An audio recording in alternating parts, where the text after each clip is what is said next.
नमस्कार, कोडवर्ड संवाद में आपका स्वागत है। हम लोगों की आवाज़ रमेश पटेल। देश की आज़ादी और संविधान लागू होने के बाद भी कांग्रेस पार्टी के राष्ट्रीय अध्यक्ष मल्लिकार्जुन खड़गे द्वारा संबोधित मंच को हवन और गंगाजल छिड़क कर शुद्ध कराया गया। समय के साथ खबर पाने के लिए चैनल को सब्सक्राइब करें। नमस्कार, खबर विस्तार से। पूर्ण सत्र का आखिरी दिन था। आखिरी दिन भी प्रधानमंत्री और गृह मंत्री केवल हाजिरी लगाकर संसद से निकल गए और देश के सवाल जंतर मंतर पर लाठीचार्ज, अयोध्या श्री राम मंदिर में चढ़ावा चोरी, एथेनॉल जैसे ज्वलंत मुद्दों का उत्तर आज भी नहीं मिल पाया। और अब शीतकालीन सत्र का इंतजार काकरोच भी करें, शीतकालीन सत्र में इसका जवाब मिलेगा। लेकिन इसी बीच एक बड़ी घटना उत्तराखंड के हल्द्वानी से आई है। कांग्रेस पार्टी के राष्ट्रीय अध्यक्ष मल्लिकार्जुन खड़गे उत्तराखंड के हल्द्वानी में रैली की। श्री राम सेना ने शुद्धिकरण हवन के बाद गंगाजल। कांग्रेस पार्टी के उपाध्यक्ष सूर्यकांत धस्माना ने इसे दलित पिछड़ा विरोधी मानसिकता बताया। कहा, एक बड़े शर्म की बात है कि आज के युग में भारतीय जनता पार्टी दलित विरोधी मानसिकता से ग्रस्त है। कांग्रेस पार्टी के राष्ट्रीय अध्यक्ष को उसी नज़र से देख रही है जिस नज़र से देश भर के गरीब, अनुसूचित जाति और पिछड़े वर्ग को देखती है और उनके साथ जो व्यवहार करती है वही मल्लिकार्जुन खड़गे के साथ भी हुआ। भारतीय जनता पार्टी की सड़ी गली मानसिकता है। भारतीय जनता पार्टी समय समय पर बेशर्मी से इसका प्रदर्शन भी करती रहती है। राम मंदिर प्राण प्रतिष्ठा के कार्यक्रम में देश के राष्ट्रपति महोदय को भी आमंत्रित नहीं किया गया। इसी मानसिकता का परिचय संसद के उद्घाटन में भी दिया गया। राष्ट्रपति को आदिवासी होने की वजह से आमंत्रित नहीं किया गया क्योंकि वह हवन पूजन दर्शन में भाग नहीं ले सकते हैं। दलित, पिछड़े, आदिवासी ये देश में, समाज में मुसलमानों से भी नीचे के पायदान पर खड़े हैं। वोट लेने के लिए यह हिंदू बन जाते हैं, लेकिन जब समानता और अधिकार, शिक्षा, रोजगार की बात आती है तो ये इनके साथ जानवर से भी बदतर व्यवहार किया जाता है। इंसान मानने से इनकार कर दिया जाता है। यह दुर्व्यवहार जिसके साथ घटी है वही बता सकता है कि देश में हिंदू धर्म में मनुस्मृति को मानने वाले लोग दलित, पिछड़े, आदिवासी के साथ कैसा व्यवहार करते हैं। कांग्रेस पार्टी के राष्ट्रीय अध्यक्ष मल्लिकार्जुन खड़गे ने राज्यसभा में कहा, हल्द्वानी में मंच का शुद्धिकरण कर उनका अपमान किया गया। राज्यसभा में बोलते हुए कहा, सर, बड़े दुख के साथ कहना पड़ रहा है कि मैंने हल्द्वानी में लाखों लोगों की सार्वजनिक सभा को संबोधित किया। मैंने उस दौरान किसी समाज और धर्म का नाम नहीं लिया, बल्कि लोगों के समस्याओं पर बात की। मेरे भाषण के बाद भारतीय जनता पार्टी के लोगों ने मिलकर हवन किया और मंच को शुद्धिकरण किया। यही लोकतंत्र है। संविधान हमारे पास है। मैं एक दलित हूँ, लेकिन कहकर कभी रक्षा और मदद की गुहार नहीं लगाई कि दलित की वजह से मेरी रक्षा की जाए या मदद की जाए। मेरे अंदर लड़ने की शक्ति है और लड़ता हूँ, लेकिन आप मुझे अछूत समझकर शुद्धिकरण करके मेरा अपमान करते हैं। यह बहुत दुखद है। कांग्रेस पार्टी के राष्ट्रीय अध्यक्ष मल्लिकार्जुन खड़गे ने 8 अगस्त को हल्द्वानी में विजय शंखनाद रैली को संबोधित किए थे।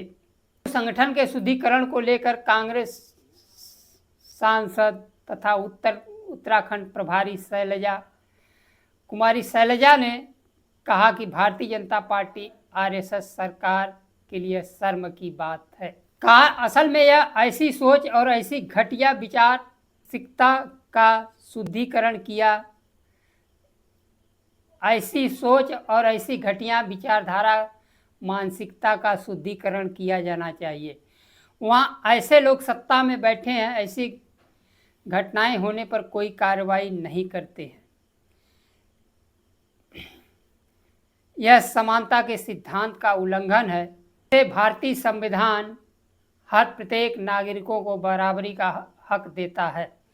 समाजवादी पार्टी के राष्ट्रीय अध्यक्ष अखिलेश यादव जब मुख्यमंत्री पद से हटे तो उनके घर को भी गंगाजल से शुद्ध किया गया था।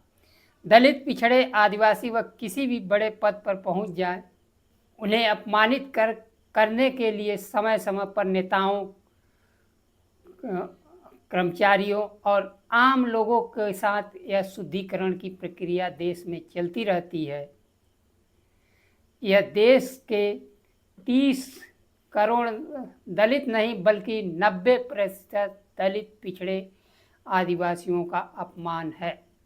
दलित, पिछड़े, आदिवासी समाज के निचले पायदान पर खड़े व्यक्ति के साथ कैसा व्यवहार, मनुस्मृति को मानने वाले लोग कैसा। यह केवल सड़क पर बात नहीं होती है। अभी कुछ दिन पहले केंद्रीय गृह मंत्री अमित शाह ने संसद में बहस के दौरान कहा था, यह एक फैशन हो गया है, डॉक्टर अंबेडकर अंबेडकर अंबेडकर अंबेडकर नाम लेते हैं। इतनी बार अगर भगवान का नाम लेते तो 7 जन्मों तक स्वर्ग मिल जाता।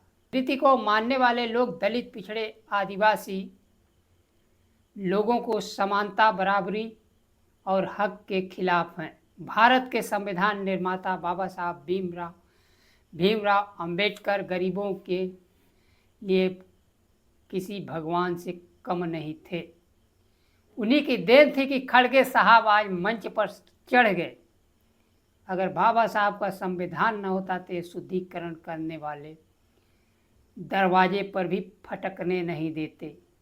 वंचित वर्ग सदियों से भेदभाव, सामाजिक, आर्थिक, राजनीतिक दंश झेलता रहा है। संविधान से तो शोषण से मुक्ति मिल गई, लेकिन समाज में शुद्धिकरण का शोषण, भेदभाव आज भी जारी है।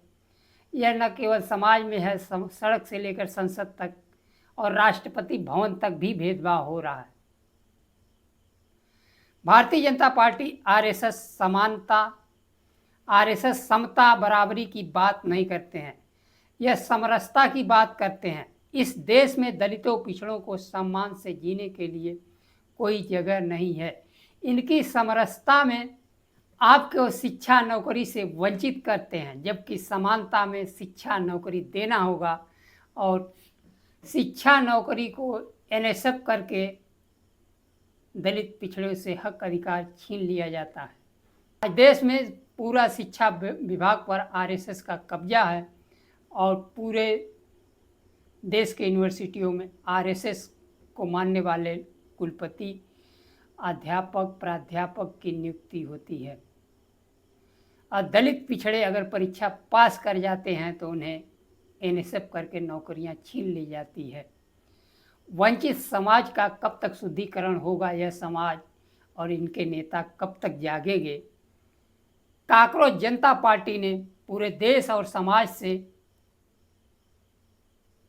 डर का माहौल खत्म कर दिया। उसी प्रकार से दलित, पिछड़े, आदिवासी जिस दिन खड़े हो जाएंगे, इनके नेता करने वालों के साथ खड़े हैं, भाग खड़े होंगे। इन्हें पहचानिए और समानता, बंधुत्व, भाईचारे के लिए सम्मान से जीने का अधिकार हासिल कीजिए। यह अधिकार हासिल करने के लिए दलित, पिछड़े को स्वयं खड़ा होना पड़ेगा। भारतीय जनता पार्टी आरएसएस गोमांस निर्यात पर प्रतिबंध लगाने की बात करती रही, लेकिन जब पश्चिम बंगाल में मुसलमानों ने मांग कर दी कि गोमांस के निर्यात पर प्रतिबंध लगाया जाए तथा उन्हें राष्ट्रीय पशु घोषित किया जाए, तो अब यहीं भारतीय जनता पार्टी भाग खड़ी हुई। सरकार नरेंद्र मोदी के नेतृत्व में चल रही है। यह पिछले कांग्रेस पार्टी के सरकारों से 3 गुना अधिक गोमांसों का निर्यात विदेशों में कर रही है और गाय गोबर गोमूत्र की बात करती है। आज के लिए बस इतना ही। नमस्कार। जय संविधान।